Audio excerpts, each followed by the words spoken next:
ਅਕਾਲ ਮੂਰਤ ਅਜੂਨੀ ਸੈਭੰ ਗੁਰ ਪ੍ਰਸਾਦ ਜਪ ਆਦਿ ਸੱਚ ਜੁਗਾਦ ਸੱਚ ਹੈ ਭੀ ਸੱਚ ਨਾਨਕ ਹੋਸੀ ਭੀ ਸੱਚ तेरे जोर मैं गूंगा कहता हूँ तेरा सदका तेरी शरण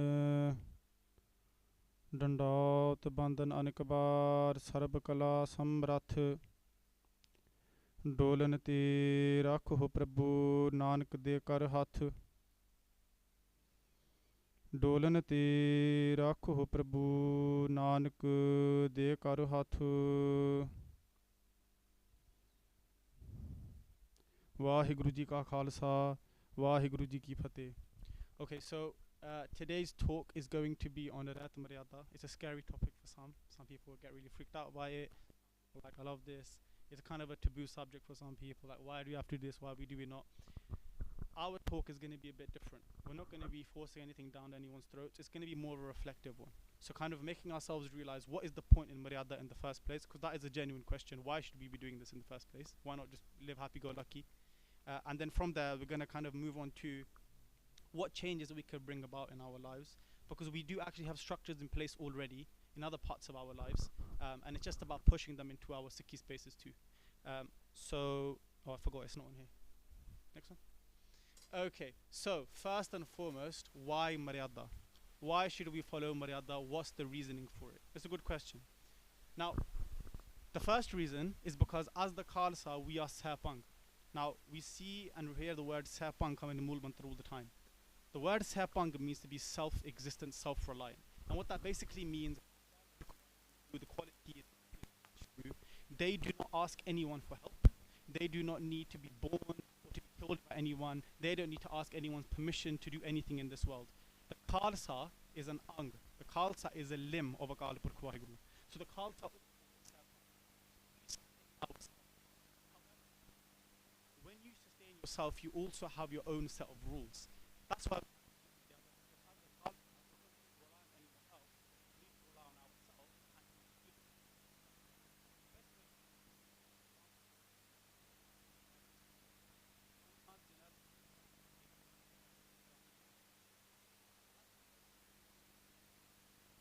time they came to them, and on the stage they said, we will support Janelle Singh. He's very young.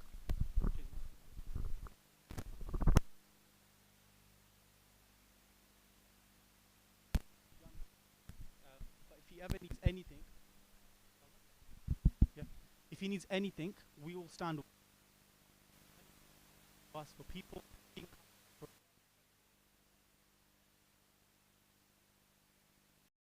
And they listened and listened and listened, and then they got up to speak themselves, and they said thank you to everyone who's come to give us support and to give us a handout, but we just want to say that this Taksal has never asked anyone for support, but if they need anything they can come to us for any time, because we only ask Akal Purkh Waheguru.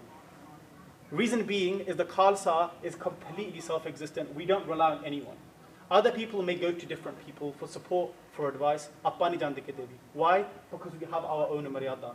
The word Maryada itself, Mar means to remember, so to die, and Yad means to remember. What our Maryada does is it reminds us that we're going to die every day, and it also gives us a way out. Everyone's going to die anyway. The only thing we're guaranteed in this world is that one day we will leave. Every atom, every being, bacteria, whatever it may or may not be, everything one day will cease to exist. So we have to realize if that end is coming for everyone, we have to figure out the best way to get there. And that's what our Maryada is. And because of that, we don't rely on anyone else. We rely solely on our Guru. So, first reason is because we are self-existent, we don't rely on anyone else. If you have councils, they rely on the central government. If you have children, they rely on their parents. But the Khalsa only relies on Akal Purkh Waheguru. And we've been given a set of rules by them, so it stays that way. Now, how do we have this? The first thing we have is Bani for protection. When the armed person in the world is hurt by a mental problem, they might go to a counselor. When the armed person in the world is hurt by a physical problem, they may go to the police, they may go to a doctor. We go to our Guru, we have Bani for protection. But with that, we also know when there's tyranny or repression, again, those people go to their armies, they go to the soldiers. We already have our Shastra. We are a fully trained army and a state at the same time. We don't need to go to anyone else. Our Guru gives us physical and mental protection in the same package. Just as we also have our physical and mental protection, we have our Amrit Vela.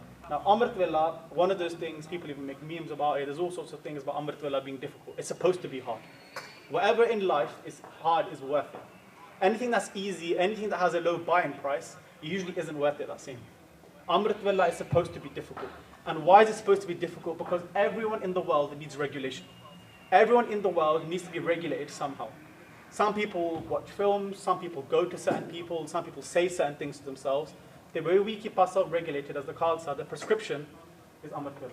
It keeps us focused mentally. The dunya may take drugs, they may take alcohol, they may do other things. The Khalsa has been given the way of Amrit Vela. There's no excuses because of the fact that there's no one else awake at that time. We can't say, oh, we're tired. We can't say, oh, the other people were talking. And chup chap shant. Like this scene here is completely quiet. That's how Amrit Vela is every day. It keeps us completely regulated. So, we have our Bani, we have our Bana, and we have our Amrit Vela. And the last one is the way we look. We are one of the only people who go into workplaces already with a uniform. Other people go there, they go with the uniform of their places. So if you go to Tesco's, they'll give you their blue t-shirts and their trousers and their jackets. We already go with our dastar and our kirpan. Because we already set the agenda of what we look like from the beginning. So the first reason we keep Maryada is because we are self-existent. We already have everything given to us from day dot. We have our outward protection, our mental protection, and we have our physical protection. So we don't need to go anywhere else, but as long as we stick to our Maryada, does that stay in the same way? Now, secondly, the second reason we keep Maryada is because anything successful has structure. We all may work or go to schools. Either one of those two, for them to be a successful school or for it to be a successful place of work, it has to have a structure. There has to be a leader, it has to be accountable, they need to be strong, they need to be someone you can go to in times of need, times of financial need, etc., etc., etc. And the Khalsa is no different. If you look at schools, they start at the same time every day, they have lunch at the same time every day, they finish at the same time every single day, and they do that on repeat 52 times in a year. Because if they don't have that structure, students aren't engaged, and teachers don't know what they're teaching. Athletes. Athletes eat the same thing during their seasons of training, they never break, and they do it again. They wake up at a certain time, they train in a certain way, and they continue. Soldiers in an army, they're all in different battalions. Some are parachuters, so they have different ways of flying through the air. Some people work on land, some people work in the navy and in the water. Everyone has their own different parts, but they all have their own structures within their parts. The Khalsa is no different. We are no different to anyone else. So we need a structure. And our structure, again, comes from Maryada. We are a full army and a state in itself, like we said. We're the only state, we're the only Panth that not only has Bani, because everyone has some sort of prayer, some sort of mantra, we also have Bana. We also have a way that we look and the way that we can protect. Everyone has a way that they can use a mala and start to pray. Every dharam has that. But if someone takes your mala, what will you do? Most of those people turn to the world. We turn to our Shastra. That's why we're Serpang. That's why we're self-existent. People still need that support from somewhere else. We only take the support of a Ghalib or Kawai from the beginning. So, the Khalsa is no different from any of those things. We also have arms, so therefore we are like an army. We also have Shastra Vidya, so we're like athletes too. We train physically too. And we also have a taksal, we also have a school, so we train just like a secondary or primary school would. We are no different from any other state. But again, for a state, for a school, for a company to thrive, it must have a structure, and therefore the Khalsa also has a structure too. So that's the first two reasons why we need to have a Maryada. Everything needs a Maryada. And Maryada itself just means a code of conduct. It just reminds you what you need to do every single day. And we all have that. The moment we're born, we're either a son or a daughter. That's from the day one. The moment we're born, we are a son or daughter. So we have a set of rules that we follow from the day one. You respect your parents, make sure you listen to them, you do what they tell you to do, etc., etc., etc. Then as you get older, you might go to a school. You're given a Maryada then from school. There you must go and respect your teachers, you must study hard, you must do your homework. Then you get a bit older, university, get married, children, etc., etc. You'll always have a Maryada. But the one that bonds us the most, the one that ties us down the most, the one that feeds everyone else is our Sikh Maryada first. That's why it's the most important. Because it's not guaranteed we get married, it's not guaranteed we live long, but it's guaranteed that if you're in the house of Guru Nanak Dev Ji Maharaj, that you respect that and live that to the end of your life. Again, that's why it's called a Maryada, because it keeps you thinking about your death, which is the only thing that's guaranteed. Go to the next one. Now, this gets into a bit more powerful as to why Maryada. We know about the structure of Maryada, but what does the structure actually give us? What does the structure actually give birth to inside ourselves? The third thing, everything in this world has a power source. Everything you see here that's powering the screen, electricity powers a projector, that's why it shines. The lights power this room, that's why we can see. Our bodies are powered by fuel from food, that's why we run. Cars need oil, they'll go. If we don't have power source in our jivans, what would we expect from our Sikhi jivan? It's the same thing. If you're not feeding your Sikhi, it will cease to exist. Just like anything else. And we can see that come to life when at the Sarsa Nadi, we may or may not know the itihas. I won't go too much into it because there is quite a bit to cover, and I understand that we started a little bit late, which is my own fault. But at the Sarsa Nadi, where the Gursikhs had split into two sets, and the Shote Sahibzade and the Vadde Sahibzade had split, and the Khalsa Panth that was left from Anandpur Sahib had split too. There was a huge force coming over. We can see Guru Sahib Ji, all the Gursikhs. There was a huge force that had come over, and they were coming to attack the Khalsa. And as they were attacking, like we said, the general world would get ready to battle. But we turned back to our power source. They come to that time at Guru Sahib Ji, ke Mara Sahib Ji ko shukaro, what shall we do? And Mara Sahib Ji says, stop everything. It's Amrit Vela. And they sit and they prescribe that the Maryada at this time is to do Asa Diwar Kirtan. And they sit in the middle of Jang and they do Asa Diwar Kirtan. The question that we must ask ourselves, in the middle of Jang, our captain, our general, our leader, as other people may have, tells us to turn towards Gurbani. What excuse do we have in this world today?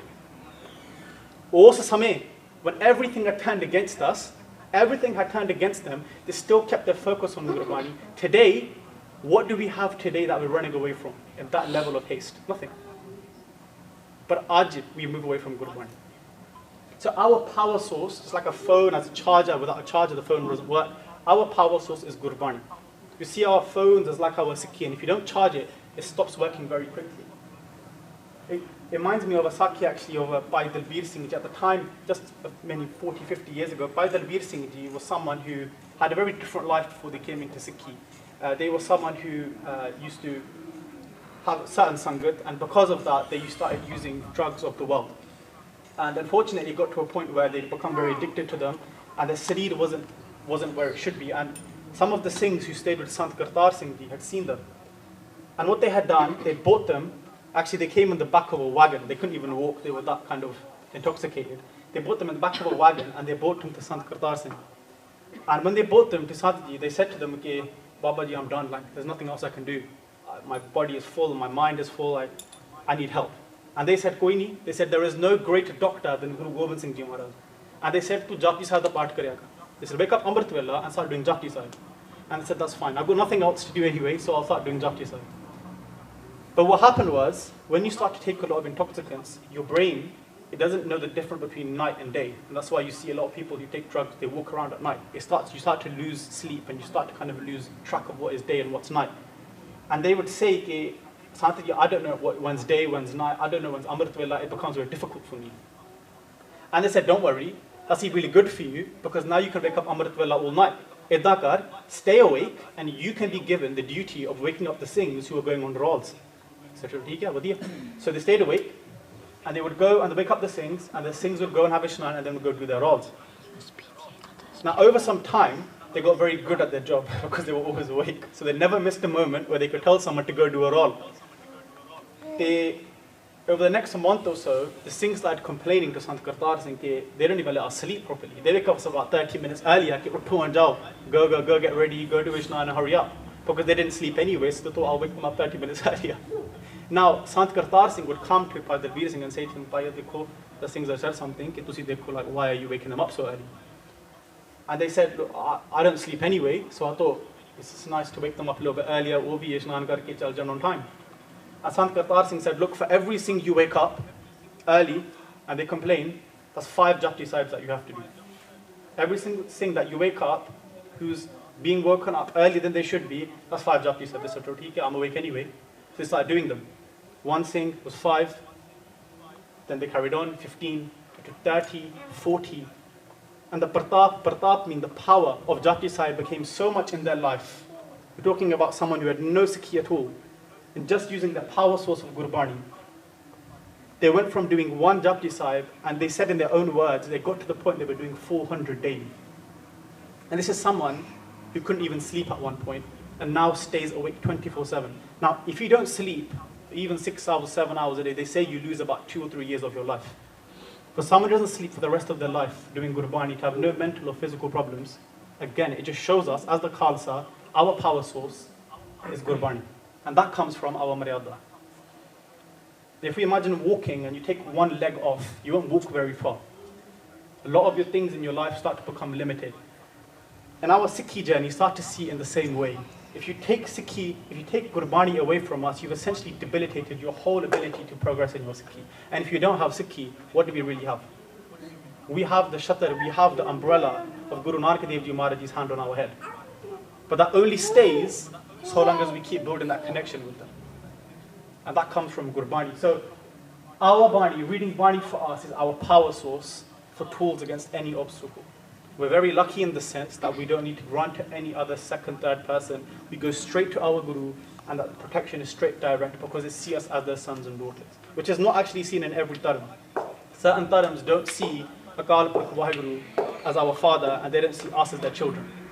Guru Gobind Singh Ji Maharaj said themselves that we are actually their children, their sons and daughters, and they are our father. So we're very lucky in the sense that through Gurbani that relationship becomes. The fourth reason why Maryada is so important, I've only kept it to 5, I could go on, trust me, but 4 I've kept it to 5. And this probably means the biggest one, is that within Maryada, there is a huge amount of safety. When you have Maryada, you have a huge amount of safety with you. We don't drink, so for that reason, we can never be taken advantage of. The word sharab itself is shararat and aab. Shararat means to do things mischievously, means to do things which are wrong. Aab means water, which basically means shararat da pani. When someone takes intoxicants like alcohol, they don't know their senses, they lose their senses, their mind, their senses, their body is out of control. And for that reason, someone can be taken advantage of. Our Maryada gives us a huge amount of safety because of the fact we don't drink, no one can take advantage of us physically. That's the first reason. Then we have the fact that we don't have any relationships outside of marriage. That means our honor stays intact. Physically, you can't be taken advantage of.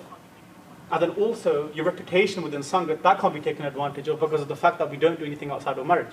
Then even further than that, there's a heavy emphasis on Gurbani through our jivans, which means that we don't need validation from anyone else. Japa Bani padiye, only person we're seeking validation from is Akal Purkh Waheguru. But today, when we go into social media, we go into places where we're looking for other people, we're looking for how many likes we can get, how many comments. Everyone's trying to gain that validation from someone else. But Appa, only from Guru Gobind Singh Ji. Jab Maharaj khusha fa Appa khush hoti. Our Maryada gives us that safety, which you don't get from anywhere else. Then, giving the Swand, Maharaj Sahib Ji's bhajan, even just giving 10% monthly, no one ever will go poor. Whether we have a lot or whether we don't have a lot, if we take 10% out every single month, Guru Sahib just promised us that I will never let my Sikh go poor. Again, that safety from Maryada is unparalleled. And no matter what we do, no matter where we go, if we have our Maryada with us, that safety stays with us forever. We'll go on to why that is in a later slide. But I think we'll just stop there and just pause for a second, because is there anywhere we can go in the world, anywhere at all, where safety is guaranteed? Nowhere. Even sometimes armies, as big as they have fallen themselves. But when your Guru tells you that I'm here with you, Ang Sang Sahai, and I'll give you that protection through the Maryada that I told you to keep from day one, that's the only place we'll have our safety guaranteed with us. So it's not the question actually of why Maryada, the question is why not Maryada. Karke jata puchi jaiye, the more we question, then we also need answers. But the answers were given to us in 1699. The questions that we keep asking are actually pushing ourselves away from the true source of all that gyan. So the fourth reason why Maryada is so important is because it gives us safety that will not be seen anywhere else. You come out of that, it's like a little structure in a bubble.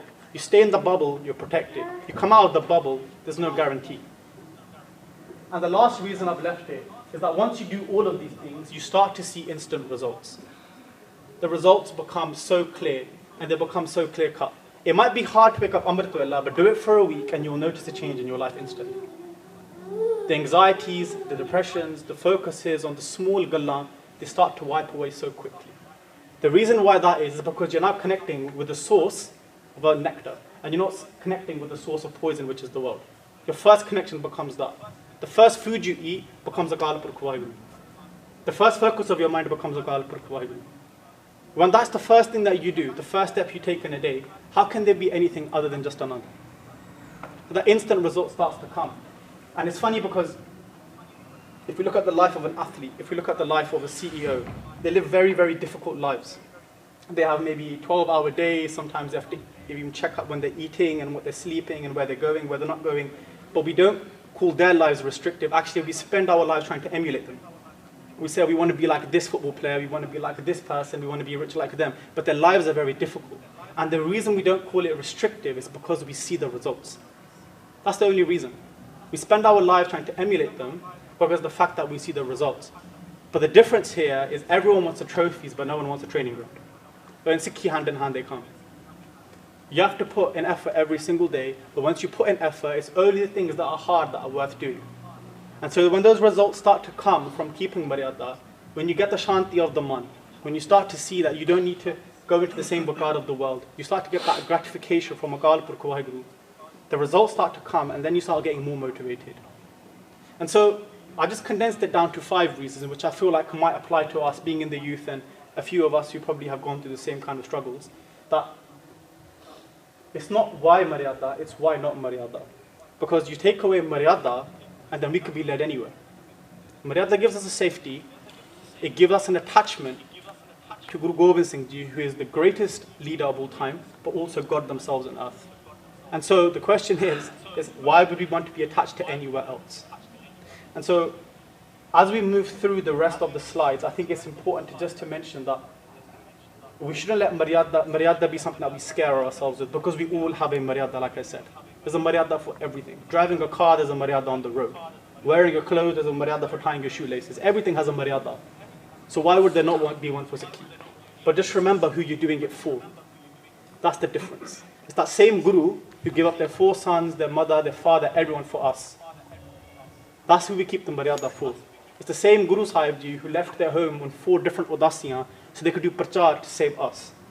It's the same Guru who sat on a tati tavi so that they could be inspiration for us. That's who we're doing it for. So let the doubt sometimes just go with the flow. Just keep the Maryada and let Maharaj Sahib Ji deal with the rest. Next one, please. Oh no. This is what they call technical difficulties. So I will do my best to maybe try to explain what's happening here. So Guru Sahib is a view on Maryada. So the reason I included this slide, or whatever this has become, was that it's okay to speak about it in theory, but what is it that Guru Sahib Ji sees Maryada themselves? And the first line here is Rehat bina naha sikh kahava. And what that basically means is that without Rehat, we can't call ourselves a Sikh. Now, the main point of this, the thought of this, the essence, is that we shouldn't get attached to labels. If you don't come to school and you don't show up every single day at 8 o'clock or 9 o'clock, you start to see that you have a problem with your manager very quickly. And you're not very quickly will be removed from your post because you're not doing what's being prescribed at work. Similarly, if Guru Sahib has given us the title of being a Sikh and said, this is what you need to do to live up to that, if we don't start to do those things, Guru Sahib himself says that we shouldn't get stuck in labels of being called a Sikh. Being a Sikh is no small title. Behind being a Sikh is the blood of many shaheeds. It is years of bhakti. It is countless sacrifices mentally, physically, emotionally, spiritually. And they will be in the future too. Being a Sikh is one of the greatest titles you can ever have. But we shouldn't get stuck to the label of it because of what people have done for the past. In our lives, we're given our first name, but we spend the rest of our lives earning our last one. And being called a Singh, being called a Kaur, is no small title. Being a Singh, you're supposed to be a leader. But the leaders of the past have given up everything. Being a Kaur like Bibi Pani Ji, who puts their hand under the stool like Guru Amar Das Sahib Ji Maharaj Ji sits so the generation of Sikh can go on, that's no small title. We spend the rest of our days learning that. And because Rehat bina na Sikh kahawa, they spent their days doing those things, so we should also be living our Rehat, because Mara Sahib themselves say this. Living your Rehat gives you the title of a Sikh. Living your Rehat is what gives you the power to be in the same category as those Guru ke Sikh. People like me will come and go, no one's going to care about me. But in the Ardas, the Panj Pyare, the Char Sahibazade, Chali Mukte, those people who've done Hat, Jap Tap, those people we remembered forever. Because they come out of Maryada. That's the difference. And that's why Mara Sahib ji says that if you see Rehat bina na Sikh kahawa, you can actually say that, well, actually, when you come out Rehat, then you become a Sikh. So that's Guru Sahib's own view. The next pankti is about Amritullah. And Guru Sahib ji is saying in this pankti that if you want to be a Sikh, if you call yourself a Sikh, if you call yourself a Sikh of the Satguru, then the first thing you do, this is not me saying this, Guru Sahib ji says themselves, you have to take my word for it because it's not on the screen, but you have to take my word for it, you can search it up afterwards, that the first thing that you must do is wake up Amritullah. Amritullah utke and then do Ishnan. And then Mara Sahib ji say in the third pankti that Uddam karo, you have to try because it's not going to be easy. But if you look at it this way, if you flip it, we go to nursery, we then do 7 to 8 years of primary school, we do another 7 to 8 years of secondary school, we do 3 years of university, and then you get one piece of paper that tells you that you are a master in science, or a bachelor of this, or a bachelor of that. It takes you 21 years to get one piece of paper. Now imagine how long it must take, how many jugs it takes to get the kushi of a Akal Purkh Waheguru. What do we want more? So after 21 years you can get a piece of paper, but that's not going to go with you in the next life. But if we push ourselves as much as we can on a daily basis, we might get the kushi of Akal Purkh Waheguru. But if you do it with Rehat, then you definitely will. Maharaj just promised us that. So Guru Sahib's own view on what it means to be a Sikh in their Maryada is to wake up Amritullah early morning. What does that mean? That's interesting. Okay. So the whole Maryada is given to us by Guru Sahib themselves so that we push ourselves to make sure that we are those Sikhs. And because Maharaj's own view, the pankti still isn't there, I thought it would be up now, but the pankti is telling us that to push an effort and to wake up Amritullah and do Ishnan gives us the title of a Sikh. What greater title is there than that? But again, it's not just about Gurbani. We are lucky and very fortunate in the sense that Guru Sahib ji didn't just say, they did themselves, and they did first. Then they said afterwards. Guru Har Rai Sahib ji Maharaj ji excommunicated their own son because they changed a pankti of Gurbani.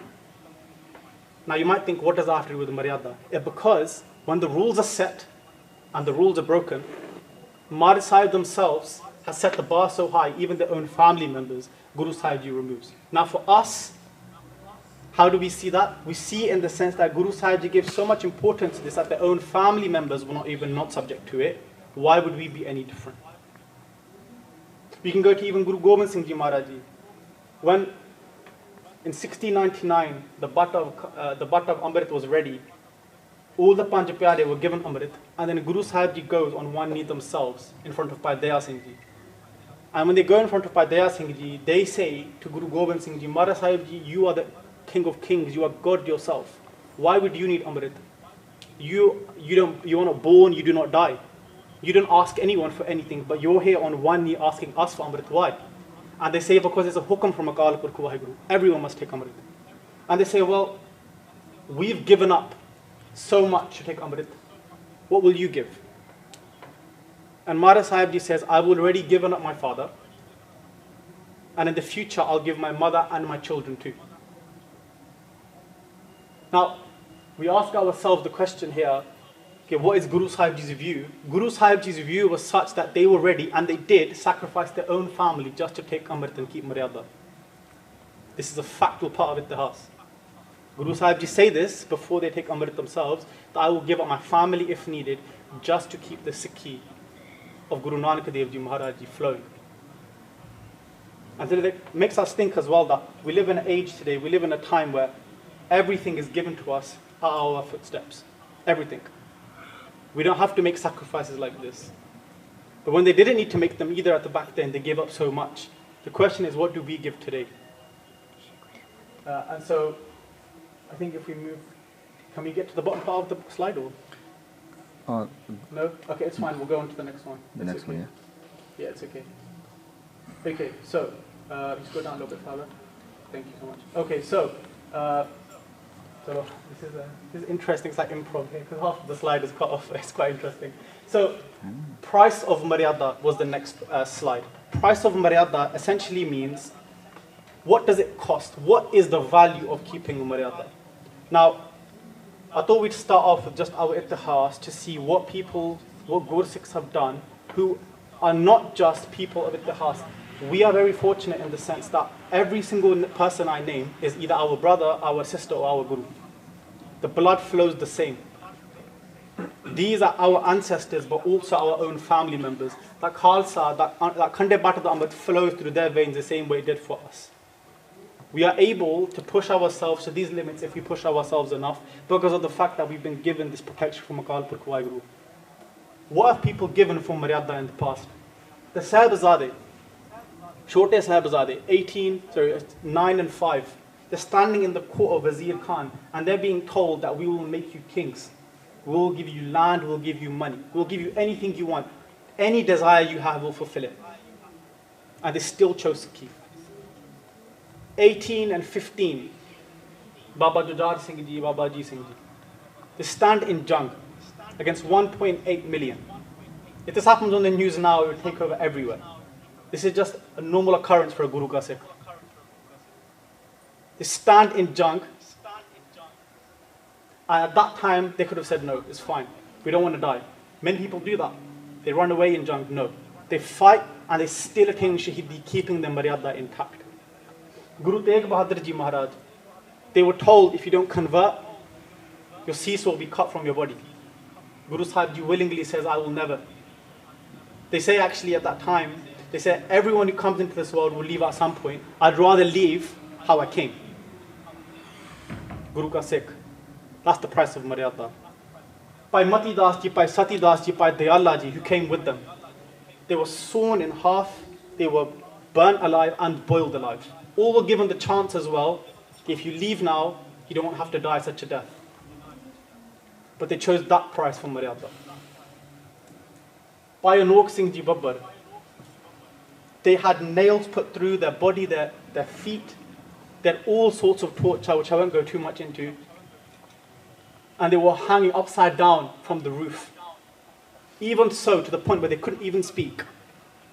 They asked the guard at the time what the time was. And when they replied it was sunset, they start to read Rehat. Because that was the price of Maryada they set themselves. That even despite their body being in such a way, it still made a promise to Guru Sahib Ji that no matter what happens, my Maryada won't break. That's the price of Maryada. Sant Kartar Singh Ji, on their last breath, they had a chance. They were given the option that if we do the operation, they were in a car crash, that you can still be saved. But they said to them, to do the operation, we have to cut some of your case, and they said no. Which some people may or may not choose to do, that's up to them. No one's right or wrong there, it's up to the person to decide whether that's fine. But Sant Kartar Singh said no. The price they paid was their own life. And many of these Gursikhs, in fact, all of them prayed with their own life. But they did it so they could keep their Maryada. Because everything has a price. Everything we do has a price. Usually the price is our time, but sometimes the price is our life. And these Gursikhs, when they were asked and that was put forward in front of them, they willingly gave it. Because this is what our ancestors are. This is the bloodline we come from. Every single time an obstacle has come, we've gone through, not around. We haven't taken shortcuts, we've gone straight through. And if you actually see the thing that ties everything up, it's sacrifice. We've inherited our Sikhi through sacrifice, but unfortunately we let it slip through carelessness. We have the choice as well. Every single day, we have the choice to press snooze. We have the choice to go to sleep a little bit earlier so we can wake up earlier. We have the choice that if we drive past the Guru Car, we can come inside. But it's up to us to decide whether to make that choice or not. And every single thing has its consequences and its pros. Now, if we want to study a little bit harder, we'll know we'll get better grades. If we work a little bit harder, we might get paid a little bit more. What happens if we push ourselves in our Sikhi? What happens? Have we asked ourselves that? If we push ourselves to read one more Japji Sahib, push ourselves to come to the Guru Car and do 10 minutes of Simran or Seva. Because the price of those Gursikhs, they didn't even think about that. They would just go and do. But today we started to question so much that we actually even question our Guru sometimes. And that's the price we pay. And now, it's sad because We talk about all those times and they can seem quite distant, but at that time, those Gursikhs had a price on their head that was so high. There was actually a time where seeing a Gursikh and killing him, they would give you money for that. There was money given for that time. But they had every reason to leave Sikhi and they didn't. But today we have literally nothing on our back. We have no armies chasing us. We have no imminent bounties on our heads, but yet we leave Sikhi so quickly today. When you're standing in front of an executioner, if we look back and read that some of these Gursikhs said, okay, I'm done, I can't do this anymore, we wouldn't even look at them and say they're bad, because that's how bad things were. But they still chose to leave Sikhi to the highest level. Today we have no such requirements. We have no one chasing us. We have no one on our back. We have the ability to do as much as we want in our Sikhi. The same place where we sit on our phones for hours and hours, the same place you could get Gutka Sahib on your phone and read. You could watch Katha, you could listen to Katha, you could listen to Kirtan, you could learn how to use a Vajja and start from there. You could do so much on our phones, but instead we choose to watch films or watch TV shows or whatever we choose to do. No one's saying that's bad or right. The question more so is what could we be doing in that time? Because the Gursikhs had the same questions put forward in front of them that loads of other people have had in the past. Are you ready to sacrifice? Many people said no, a Gursikh always says yes. And we're from the same bloodline, we're from the same lineage. And actually it pays homage to this quote which I read, and it's always stayed in my mind that the reason why we are this way is because of the way the world is currently. Because when you have hard times like those were, it creates strong men. And strong men then make good times. Good times then make weak men. Weak men make bad times. And then bad times cycle back around to make strong men again. And we seem to be in an age at the moment where things are quite easy for us. And so naturally following that cyclical structure, we've gone back, unfortunately, into weakness.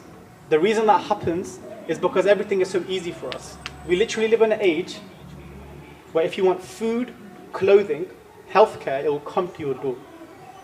If you ring an ambulance, it'll come to your door. If you want food, we can order it on sorts of apps. If you want clothing, it'll come on Amazon or next day delivery. Whatever you want, it's at the tip of our fingers. We don't have to work for much. It's like instant gratification. You press a few buttons and it's delivered. And you can even get stuff that comes the same day now. That's how quick things are. That's how impatient we've become. We want it the same day. You can pay £1 or £2 extra and it comes to your doorstep. We don't have to work for much.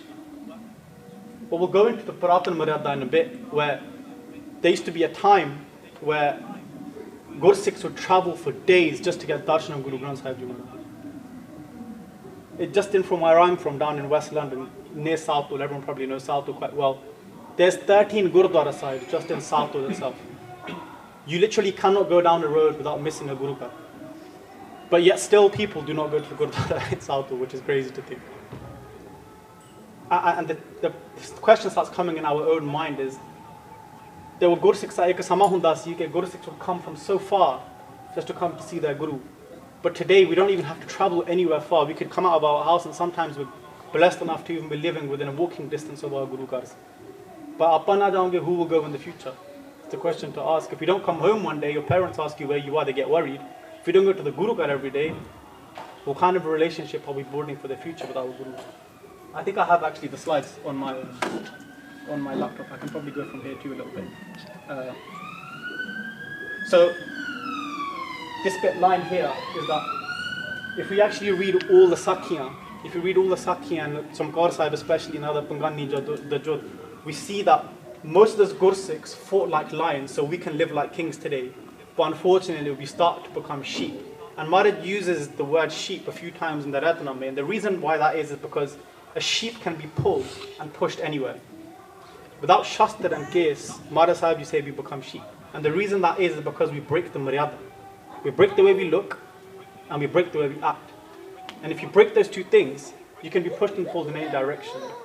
And so for us, the price of Maryada has always been the highest, but because we've been given the highest of all these names, just saying their names paints pictures in your minds that people can't even dream of in films. That's the Maryada we've been given. That's the lineage we've been given.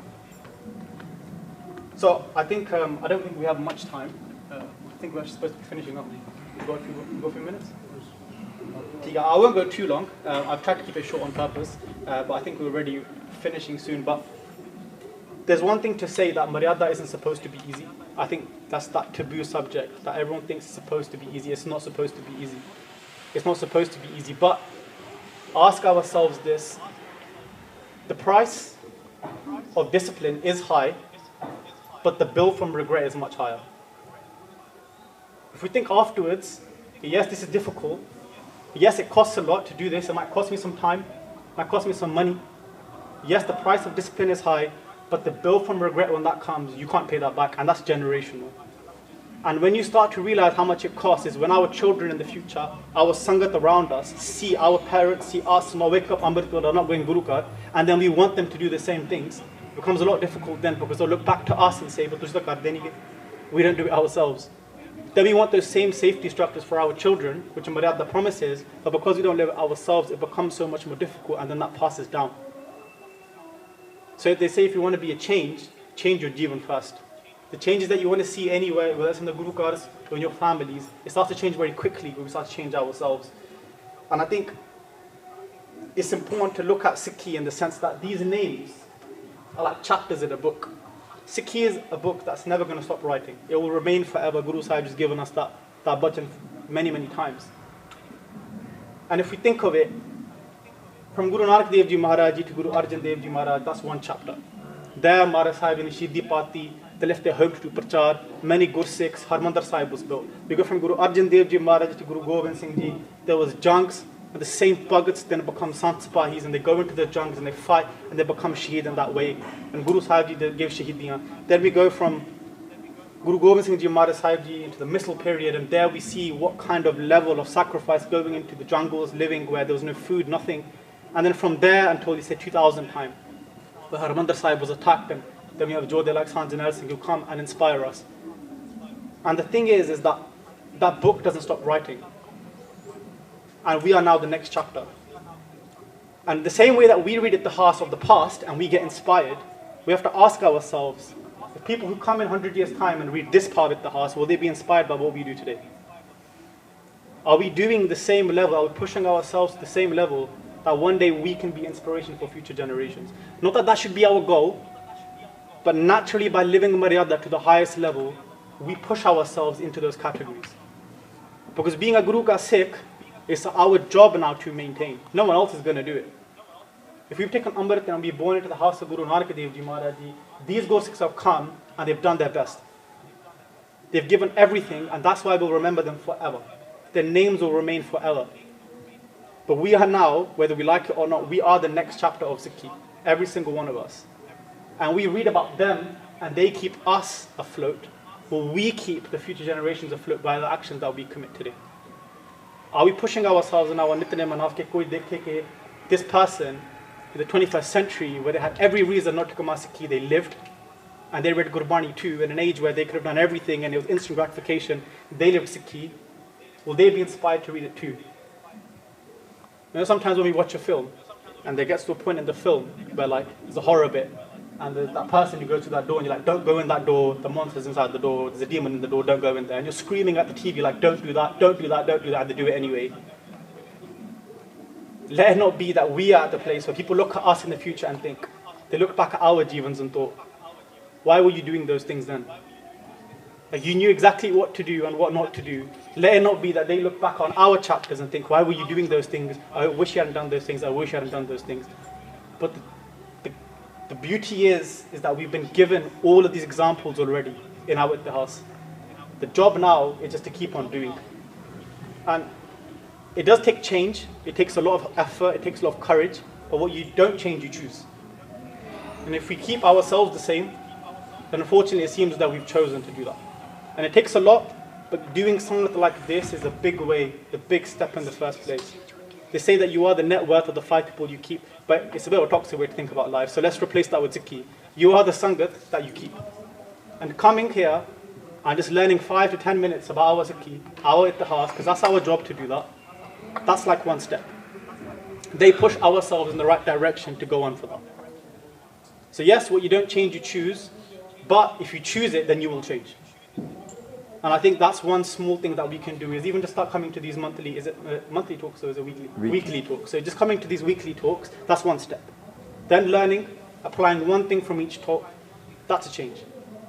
Now you've chosen to change, now you would change. And then you keep pushing another one, and then another one. And there's small steps.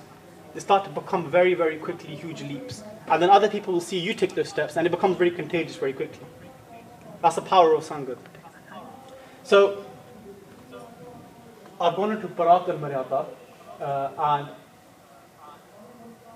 the reason I've included Bharat and Maryada is because, this is not everything, by the way, and there are Gursikhs who will know much more than me about Bharat and Maryada, but there's a few things that stood out to me. And usually what happens is, because of the way things are now, we have different structures. And usually the price of what you want is what you already have. So if you want to have an Amrit Villa, you usually have to give up sleeping late. If you want to have time where you read more Gurbani, it usually means times where you probably will have to use your phone less or go out less, etc., etc. And it seems to be that at that time, they chose every single time to keep the highest in Maryada. And that's why we still speak about them to this day. There used to be a time, I remember listening to the Sakya, and it always stood out to me that Gursikhs would go and walk for miles to get Guru Sahib's darshan on a daily basis. We're very lucky, like I said, we live in cities and everything is quite compact, especially down London sides. You go outside and you probably meet about 40 people by the time you walk to your car. There's huge amounts of people everywhere. But because of that, we have so many Gurukars. Because of that, we have so many places we can do Sangat on a daily basis. But there used to be a time where Gursikhs would come for miles just to listen to Bani on the counterpart side, because it used to happen so rarely. They understood the value of that. They understood the qeemat of that. And they would push themselves as much as they could. Because they understood that usually in life, what's valued, usually things that have high prices, they also have a high output. And if we want to push ourselves to have the highest output in life, then the value of that and the price of that is going to be quite high. And I remember that when I was first took Amrit in the Amrit Sanchar, they showed the Panch Pyare, they told us that Bhai Daya Singh ji used to have a 10-foot kirpan on their head every day, even during Kesi Ishnan. Nowadays it becomes hard for us to keep a 9-inch kirpan, but just remembering that Maryada tells me again that we're talking about a time where things were so difficult. Today things are so easy for us. We have heaters, we have warm showers, we have all sorts of things. But Uddan, when it was so hard, when it was so difficult, we probably had so many different vices. We walk outside of the house sometimes wearing a kirpan or wear a choda and we think, what are people going to say about us? We have Bhai Daya Singh ji who wear 10-foot kirpan all the time. Not that I'm saying everyone needs to do that, like no one's saying anything, but the point being is that was the Maryada these singers used to keep, these Gursikhs used to keep. And that's why we'll remember their name forever. Because they did what no one else did. And if you want to be someone that you haven't been before, you'll have to do things you've never done before. And the more we push ourselves in that sense, we'll start to realize what true Sikhi really is. Bhai Avtar Singh Brahma, another Gursikh at that time of after 1984, during that time period, even while there were bullets being flown all over, and they were in the middle of a battlefield, Bhai Avtar Singh ji, they would still read every single ang of the Gutka side of Sundar Gutka before they went into Jang. Every day. Every single Bani in Sundar Gutka, they would read every day, even while bullets were flying, even while they were being attacked. Like I said, we have a history where people had every reason to leave Sikhi, but they chose to live the highest Sikhi. And today, we have no reason, no attacks, barely anything for us to worry about at all. But today, we seem to be giving up the most. But our ancestors, like Bhai Avtar Singh Brahma, used to be a huge thing. Nothing happens at all, everything happens, paise on and not on, we're happy, we're not happy, bani nahi chadni. And there's another one that I remember, this one we use between the Singhs as well. We used to use it a lot between the Singhs. By sunset, all conflicts would be resolved with everyone. It used to be a Maryada between the Singhs. By sunset, no matter what the issue was, they would always resolve that. If we start to apply that in our lives today, I think there would be such a different world that we'd be living in. Gursikhs wouldn't go to sleep having any virod with anyone, any bad with anyone. And that pushes on to the next factor, because Gursikhs were trustworthy back then. Gursikhs didn't have different issues, didn't have different icha. And whatever a Gursikh would say, a Gursikh could come into court, and this used to happen. A Gursikh would go into court, and whatever a Gursikh would say, they would trust it as a done. They would say, Gursikh ne kehta bas maan le. Because even the Bamanja Hukam Mara Sahib ji says that don't give false statements, don't lie. And those Gursikhs kept better on that. They kept a full Maryada on that. They made sure that they were sucked, they were firm in that way. And the reason I mention this is because moving away from our connection from our ancestors, like I said, it's moving away that connection from our phones. If you don't charge your phone dies. And the more we move away from that, we'll either move to two different things. We'll either move to pain or we're going to move to pleasure. But remember this, that pleasure will give you pain, Any pain, any pleasure that we have, whether that be of the city, whether that be of the mind, of the tongue, that will give you pain. But pain, the work and the pain of discipline and the pain of waking up Amr to Allah, that will give you pleasure as well. We have to decide what we want. If you get both, they come in different ways. How much time do I have? Have I got enough time? Is it sure? I don't want to take too much time. I think we're already 15 minutes over. And I think we have just 2 more slides, and then I'll leave it at that. The last 2 slides is compromise. And the compromises that we make, the compromises that we can make, and the compromises we do make, what are the different ones that we can make? What can we start to change in ourselves? And actually the word compromise has the word price in it. P-R-I-C-E. It actually has the word price in it, because the more you compromise, the more of a price you pay. It's like a tax. Any tax you pay on something, it cuts that away, that salary from you. The more compromises we make in our Sikhi, the more money, unfortunately, that comes away in the form of our Sikhi ji and our connection to Guru Sahib ji, the power of ittihas on us. And it's sad, because if we take shortcuts in any other part of our life, we start to decrease. If you think about work, if you take shortcuts at work, you probably put on some sort of performance plan. If you take shortcuts in your family life, your connection with your parents or your brother or sister probably starts to drop. Because shortcuts means your dreams get cut short. It's as simple as that. If we want to be the next things in our Sikhi, we push ourselves with good jivans and amrituillah, and we start to be someone that Gursikhs of the past look back on and think, these Gursikhs lived Sikhi and they became something. It means we can't take shortcuts. That's the hard and honest fact. We have to push ourselves as much as we can. And our jivans are like our physical health. Okay, if you think about, in our physical health, you need a diet. But if our diet is poor, which is like our intake, so the food of a Gursikh is like a bani. Okay, if you don't have a guru, like someone who is going to the gym doesn't have a personal trainer, so we don't have a guru, we don't have our ustads, we don't have a panjapyare who go to on a daily basis. If we don't have a good sangat, a good connection of people we go to every single day. So someone who's training might go to the gym and they see other people like that who are good sangat, somewhere where they go every single day and they push themselves to be better. We come to the Guru Gard, we have other like-minded people who are also on the path where they want to become one with the Galapur Guru. They're also doing seva, they're also sitting with the Guru Gard and they're sitting listening to Kirtan and Katha. If you don't have these things, you wouldn't expect someone to have a good jivan. You wouldn't expect someone to be healthy, to be fit, to be someone who you'd say is athletic. So why do we expect the same things when we don't have a good jivan, for us to think that we have a chardikala jivan? Then we ask ourselves why the panth is in the way it is. It's because we need to push ourselves in these ways too. We need to build that structure in our lives. We also need good sangat. We also need to make sure that we're reading Gurmat. We also need to make sure that we keep coming back to the place where we're going to gain all this, which is the Guru Gard. The Guru Gard is not just a place for people to come and have a langar. It's also a place for us to sit and listen to what our Guru is telling us to do, because that is our true food.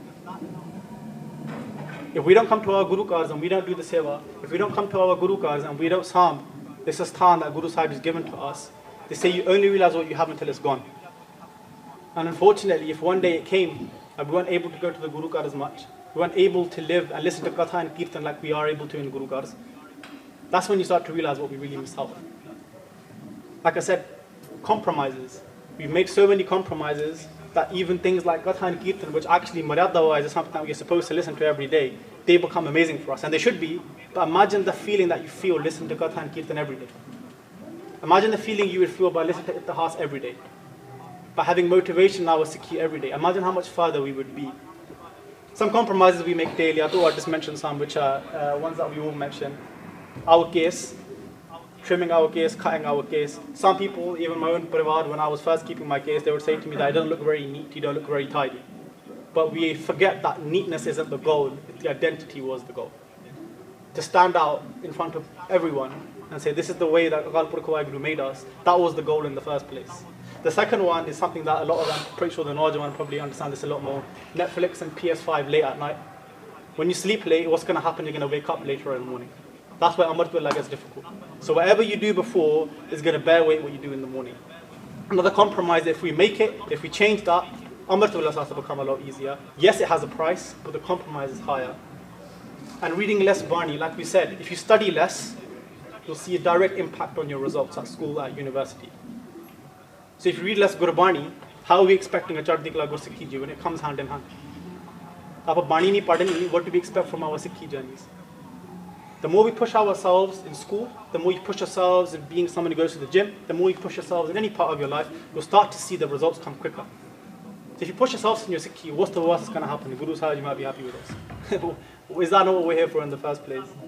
And I think it kind of hit home to me. We went to a camp once, and some of the parents were talking about Sikhi, and they were talking about the fact that Sikhi is equality, and there's no restrictions in that sense, you can do whatever you want. And then one of the children themselves asked their parents, they said, if Sikhi is whatever you want it to be, then why should we follow it at all?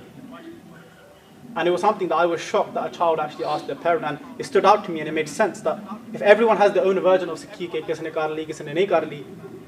then some people at future are going to ask, well, if someone's doing it and some not doing it, what's the point in living Sikhi at all?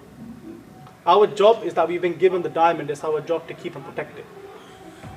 And the more we do that, the more we'll understand the value of that, and the more our value will increase as well. And it may be hard, it's not supposed to be easy, that's why I got a photo of Guru Arjan Dev Ji Maharaj Ji, because Guru Arjan Dev Ji Maharaj Ji did the unthinkable, it will never happen again. They sat on a hot plate and didn't give up their Sikhi. No matter how much torture physically they were going through, yes, they didn't feel pain, but that's besides the point. The point is that they showed us that sacrifice is the only way, no compromises. And that's because you either rise to the level of your goals or you fall to the level of your habits. What we do daily is what we truly are. It's not what you do once or twice in a month or what you do once or twice in a year. Being a Gursikh is not about intensity, it's about being consistent. It's consistency. It's every single day. It's every morning, it's every day, it's every evening before we go to sleep. Anyone can be a weekend warrior doing it once or twice a week, that's okay. And that's where you can start. But we want to see the long-term goal. We want to see ourselves doing this in 10, 15 years, then once we're gone, our children, and then their children, and then their children. And that's the way we want it to be forever. But that starts by putting ourselves in an accountable position and we push ourselves first. And just a quick exercise to show that, he's spoken a lot, but does it actually mean anything? Can everyone just raise one hand? Just one hand in the air. Can everyone just do that for me? Okay. Can everyone raise it a little bit higher? Okay. Hands down. So the question I'll ask is, why didn't we raise it higher the first time? And the reason is because we're naturally just ingrained to do the minimum. In our lives, we go to work. If you're supposed to be there at 9, we get there at 9 o'clock. You're supposed to leave at 5, you leave at 5 o'clock. If lunch is for 1 hour, we take every 60 minutes and we will spend that full time at lunch. If we have to do 10 marks in a test to pass, we'll do 10 marks.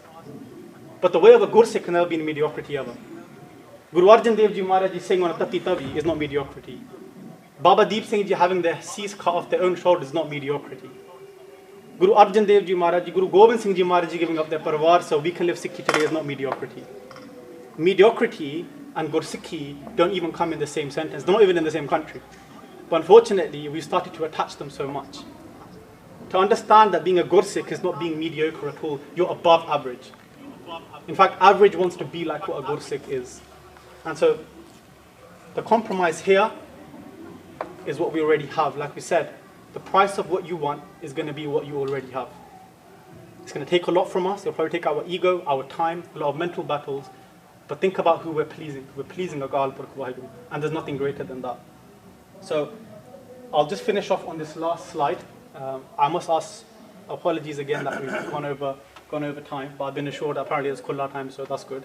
But I just wanted to say that it can become very overwhelming. I think a few of us have been in that place where you start to live Sikhi for the first time and you start to think, this is so much to do, how am I going to start this?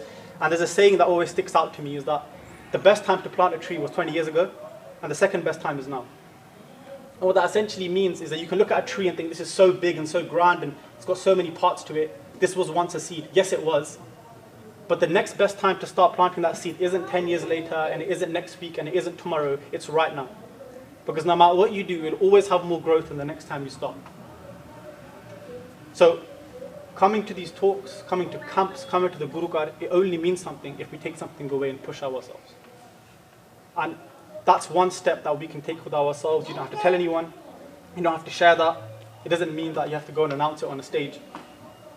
But just so long as we keep the promise to ourselves, we should be the person in 5 weeks or 5 years or 5 months' time, look back and think, that person kept their promise, well done.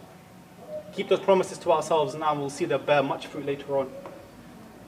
Because usually the answers that we're looking for in the work that we avoid, right? If we want to become something in our Sikhi, it's going to be the Amrit Vela that we keep pressing snooze on. It's going to be the times we don't come to the Guru Garh before we go home or go to work. It's going to be the Bani that we could be reading or instead we're watching TV. It's those small changes that we make. Those will start to be the answers that we're looking for. And I think I'll finish off on this last bit that as Sikhs, we've done everything for everyone else. If you look at the numbers of any religion that's died for anyone in any army, it's always been a Sikh that's died the most. We've worked to free other states, we've worked to free other religions. Now it's time to free ourselves. Everyone, we protected everyone, we protected the Hinduism. When are we going to protect ourselves? Sikhi is the most priceless, the most valuable gift to the whole world. We should be making sure that we protect our Sikhi first before we go out anywhere else. Our Maryada comes first, Gurbani comes first, everything else is secondary. When you start to live life like that, life becomes a lot more simple. Life becomes a lot more fruitful. And so, I think it's time for us as we leave, and I will stop here, that whatever we've learned today, whether it's something small, whether it's something big, whether it changed us and made us think, that's the minimum it should have done for all of us, hopefully. Whether it just made us think a little bit differently. Let's start to apply and then defend that Maryada in our homes. Let's apply and defend that Maryada in our workplaces. Defend and apply that Maryada in anywhere we go, especially our Guru Ghars too. Because when you come here and someone sees you living Sikhi, they will want to also live Sikhi. Sant Janal Singh ji said it themselves that Sikhi is like salt. The numbers are not high. In Sikhi, the numbers are not high. Other religions are in the hundreds of millions. We're not that high. But when you put even a little bit of salt in a huge donga of sabji, you can taste it. The first thing someone asks when you eat sabji is, "Ke loon mirch paya?" And loon is that much. And if you put too much in, roti langdi. We're very lucky that we've been given a pant where we have everything given to us. You'll start to see the instant results, like we said on the point 5 of why Maryada. The instant results will start to come very quickly, just by doing one small thing. But like we said, it's not about being intense, it's about being consistent. So let's take one step today, whatever that might be internally, that's up to us. Then tomorrow another, and tomorrow another. And you'll see that your one step leads to even your Sangat or your children's another step, and then their step and their friends, and it'll just pass on like that. Because if we're going to spread anything in the world, it should be Sikhi. If we're going to spread anything, people spread Nindya, people spread Jugli, people spread rumors, they pull each other and backbite each other. A Sikh should be spreading Sikhi as much as we can. We do that 2-3 ways. One's Prachar, and one's Gurbani. Do Prachar, you come out, and you speak about Gur Sikhi, someone else might be affected. But if you live Gurbani and you do it yourself, everyone's affected. So, I just want to say that I'm sorry for taking up too much time. If I've said anything to offend anyone, please know that it was not that intention at all. The reason why I can speak about these things with passion is because I know that I don't do any of these things myself. I'm pushing myself to work on all of these things myself, so I know from experience how difficult these things are. I'm doing none of these things myself, so I can speak from pure first-hand experience. And if anyone feels offended, again, I want to ask completely for an apology, and apology for taking up too much time as well. But one thing I won't apologize for is the fact that our ancestors have left a high standard. It's not up for people like me to come and drop that. They did what they did because that's what Sikhi is. Sikhi will always remain that. What those ancestors have done, what Guru Sahib has set for us, that should never be dropped because of people like me and my laziness. But let's make sure that every day we try to outwork that laziness ourselves. And we can ask ourselves, is it one day we'll live our Sikhi, or is it day one today? That's up to us. So I'll finish off there. Please forgive me for any mistakes. And just as we started with Fateh, we'll finish off with that Fateh ji. Waheguru ji ka khalsa, Waheguru ji ki fateh. Waheguru ka khalsa, Waheguru ji ki fateh. So first of all, thank you for everyone attending today, and thank you to Bhai Sahib who travelled all the way from London to do a talk today. So thank you to Bhai Sahib for doing the talk. Next week we have Bhai Singh from Gursevak Seva Dar Jatha from Canada doing a talk. So Saryan will be please attend for that as well. And if anyone has any questions for Bhai Sahib, please feel free to approach Bhai Sahib afterwards. We have the pizzas for everyone.